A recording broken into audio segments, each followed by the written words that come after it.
Hurmatli soliq to'lovchilar, xabaringiz bor, Soliq qo'mitasi matbuot xizmati hamda Birlashgan kasaba uyushmalari qo'mitasi tomonidan raisga yangi yil maktubi aksiyasi e'lon qilingan edi. Unda soliq xizmatida faoliyat yuritayotgan xodimlar farzandlari 2025-yil davomida qo'lga kiritgan yutuq va muvaffaqiyatlari hamda yangi yilda qanday sovg'a olishni orzu qilishlari yuzasidan Soliq qo'mitasi raisiga maktub yozishlari so'ralgan. Afsuski, ayrim soliq to'lovchilar ushbu aksiya shartlarini to'la tushunmaganliklari bois turli savollar va tushunmovchiliklar yuzaga kelmoqda.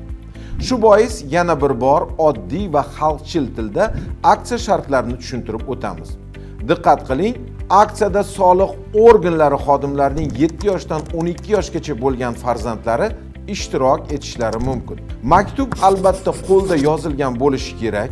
Rasmlar, bezaklar yoki kichik qo'l mehnati buyumlari orqali ijodiy bezatishga ruxsat etiladi. Maktublar 20-noyabrdan 1-dekabrgacha qabul qilinadi. Eslatib o'tamiz, 1-dekabr kuni ham soat 13:00 ga qadar maktublar qabul qilinadi.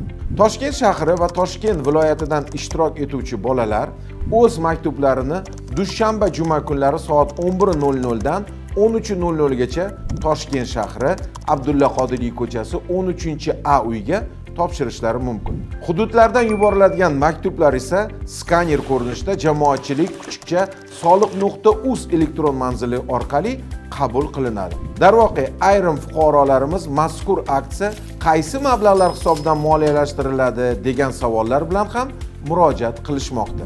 Bunga javoban esa quyidagilarni ma'lum qilamiz. Ushbu aksiya qo'mita matbuot xizmati hamda Birlashgan kasaba uyushmasi qo'mitasi hamkorligida tashkil etilib, kasaba uyushmasi jamoat shartnomasining tegishli bandiga muvofiq aksiya sarf-xarajatlari uyushma mablag'lari hisobidan moliyalashtiriladi. E'tiboringiz uchun rahmat.